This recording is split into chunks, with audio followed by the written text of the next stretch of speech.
Oh, well, I just finished climbing Mount Olympus. Woohoo! It's Olympus, baby. It's pretty funny because I literally never really thought of it as a real place. I mean, like I heard about it in mythology and it's kind of like iconic, I guess, right? But I never really thought like, oh yeah, Mount Olympus, that's just somewhere you go to hike. But it is a real place. Obviously, it's not like anything overly fantastic in the sense that, yeah, it's just a mountain, but... Do you know if there's like anything like built at the top? Yeah, I think it's like a palace for Zeus or something. It was a good adventure. And it's funny because it was literally just like most of the adventures I go on, it wasn't planned at all. Like, I just showed up to Thessaloniki some days ago, and someone at a hostel there is like, oh yeah, I was hiking around Mount Olympus. I mean, just in the lower trails. I'm assuming she didn't go to the top. So she's like, yeah, you should check it out. Like, it's a nice place to hike. Okay, sure, why not? So I just hopped on a train, started heading that direction, and just seen a hostel on the beach nearby. This beach. And was like, yeah, why not? Let's just go chill there, see what happens, and we'll just ask around, see what it's all about.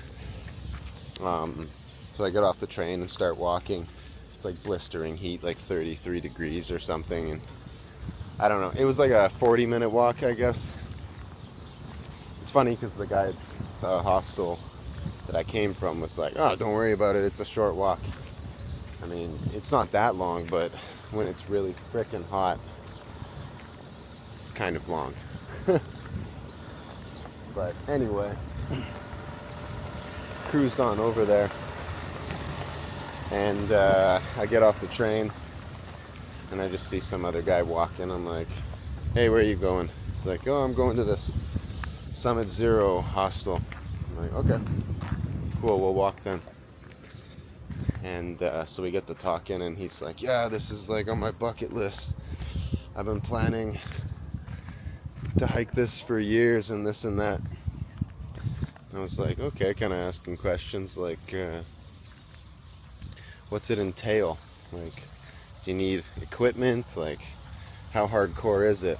And little did I know that actually this guy didn't really know as much as he thought.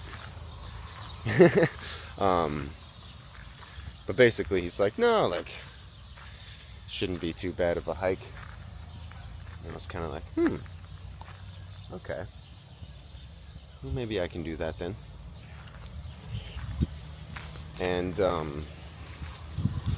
so we get to the hostel, and then this other young American guy's there, and he's like, oh yeah, I'm gonna go up Olympus, man. Like, what are you doing? I'm like, well,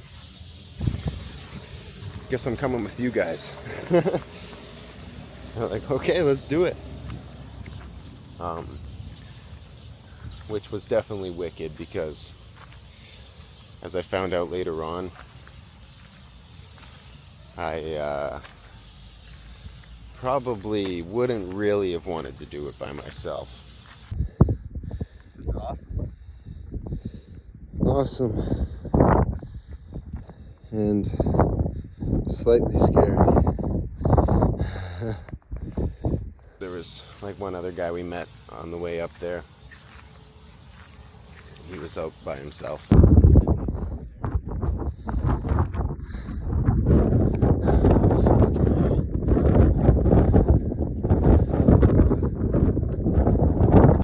One of my friends gave him the nickname Captain Sensible, which is obviously ironic and a good nickname. Because yeah, like most of the hike was pretty chill. some really nice views. Kind of like, oh yeah, this is no problem. And we got to the refuge, or the base camp basically, really fast. So we were like, screw it, let's go for the summit today, man. So we went for it. And definitely like the last 600 yards or so is pretty crazy. It's like you're on all fours just climbing along a sheer cliff essentially. Not straight up and down, but I mean it's pretty darn close. We are just like getting to the kind of first summit, and then the actual summit's like further on, and it's the last 600 meters or whatever. It's a serious, somewhat treacherous climb, but we're like exhausted too at this point. I'm like, I came all this goddamn way, man. I am not turning around. We're making it. And we're all on the same page. We're like, let's do this, man. And yeah, so we pushed it to the end. And it was totally worth it. It was a good adventure, to say the least. And yeah, I was definitely really grateful to have a couple of companions come along. And it was funny too, because like, out of all the people that went up, I was probably the least equipped. Like, they're teasing me because I'm just wearing my sneakers, my New Balance trainers, and they're like, how are your feet? But honestly, like, my feet were feeling good. Like, shout out New Balance. You can sponsor me if you want. I mean, the shoes are in great condition still, and my feet feel great.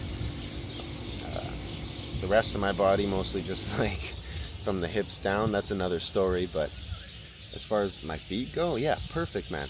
And both of them, like, they had, one guy had like proper hiking shoes, the other guy had like proper, more like hiking boots, and their feet were killing them, and their feet were like sliding into the front of their boot on the way down and stuff, and hurting their toes. I didn't have that problem at all, man. So there's something to be said. But yeah, it's pretty typical for me in that sense too. Like, I'm just I was just walking with no shirt like a lot of the way. It's just a little sweaty. Somehow I'm leading right now. Not sure. Yeah, once we started getting to the top, it started getting like actually cold. So I put my shirt back on. Then when it was like really blowing and my like arms basically started going numb, then I threw my flannel on, and they're like, what the heck? Like, Canadian, it's like freezing. They're already wearing their toques and their wool shirts and stuff, and I'm just like, I'll just put on a flannel and I'm good, man. And everyone too, they're kind of looking at me like, you know, these typical hiking douchebags, like, they think that like their $300 hiking pants or whatever, they're lederhosen, I like to call them, because they're always like some German or Swiss brand or whatever. It's like, that's not going to help you get up the mountain. Like, sure, maybe a nice shirt might help regulate your temperature a bit better.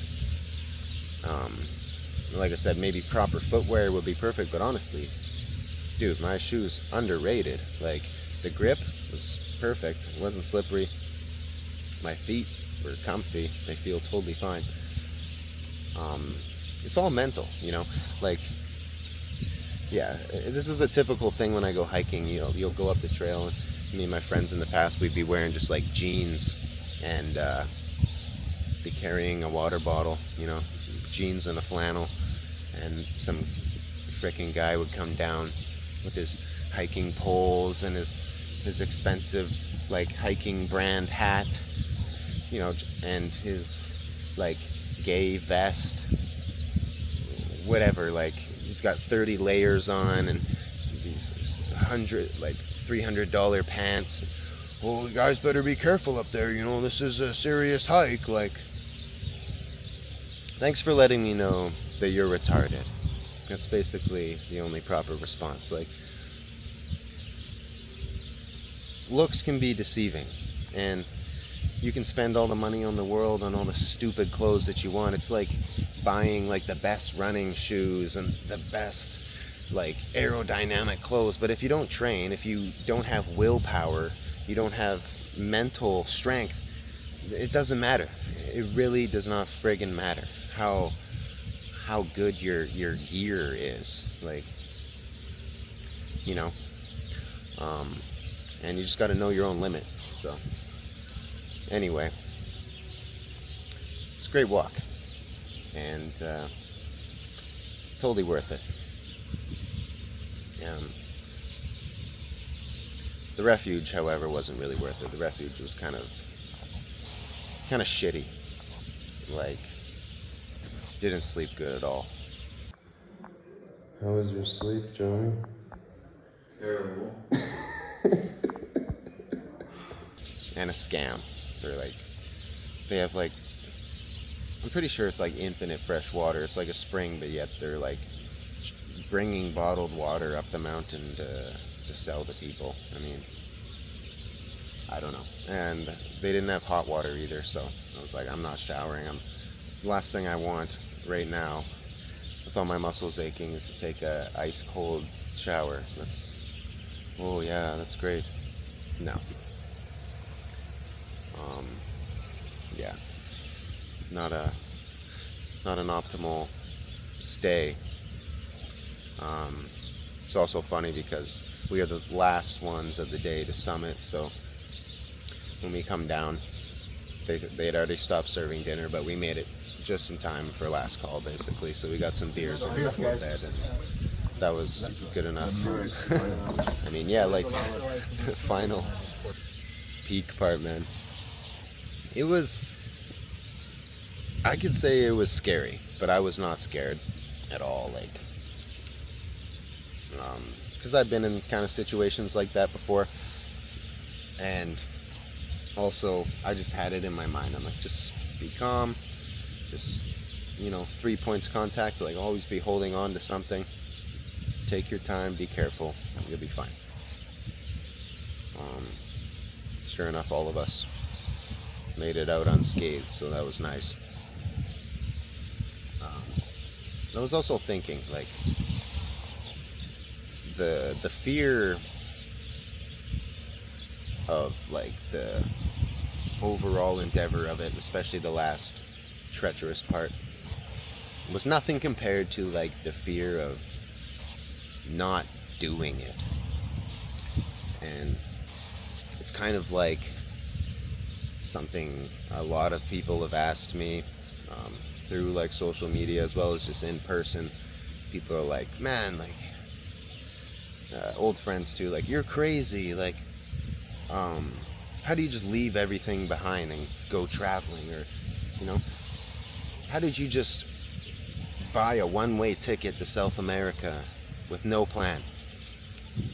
And the same thing here, like, just took the train, no plan, thinking, if I'm meant to do it, I'm going to get up Olympus. That's one way or another. I'm going to figure it out. That's all that matters. And sure enough, I met the right people, and the right connections were made. We worked out the logistics.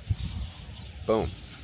But yeah, people are like, how do you get the nerve to just leave everything behind and go? How do you just have the faith that everything's going to work out? And I mean, for me, it's just not that scary. Like, oh, aren't you worried about the gaps in your resume? And, oh, like, don't you want to be working some, I don't know, job that's going to drain your soul, basically, because it's the right way to do things and all this? No, because I realized at some point in life, my biggest fear is living a life not worth living, essentially. And my biggest fear is like this other video I made about this guy that I met when I was working at a mine, and he basically said, like, I'm happy that you're leaving this place, man. Like, go and live your life, because it's too late for me. Like, I make a lot of money. I'm retiring soon, though, but I know I'm not getting out of here. I just got to do my time, and that's it. And he's like, and I did everything right, you know. I got the good job. I made a lot of money, but honestly, I hate my life. And that's my biggest fear, is to be that guy. Like, to be that guy telling some 20-something-year-old, like, I hate my life. Don't make the same mistakes I did.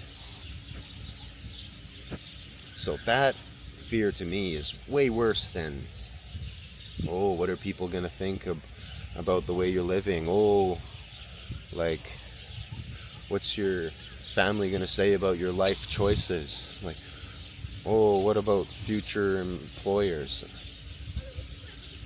I don't care. The fear of those consequences are nothing compared to the consequences of waking up one day and realizing you wasted the time that you were given. So, if you need motivation to go on an adventure, or to just, you know, grab life by the balls, as they say. I don't know what a better expression is. Carpe diem, right? And that's it.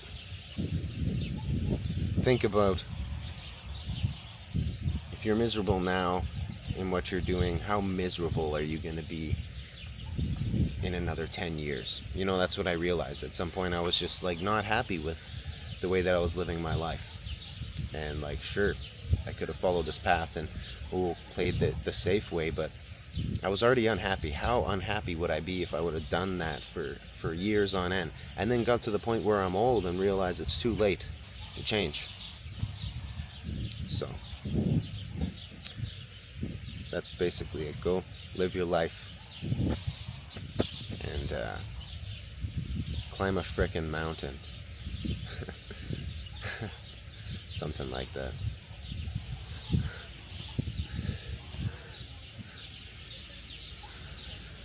Going your way.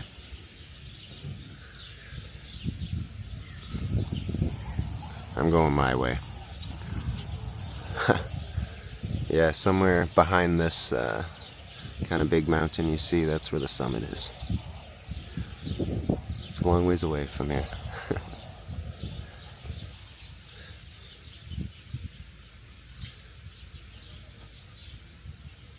Heck yeah.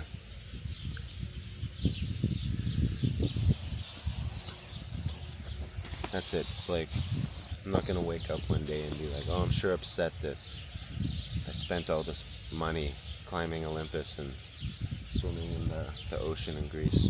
What a shame.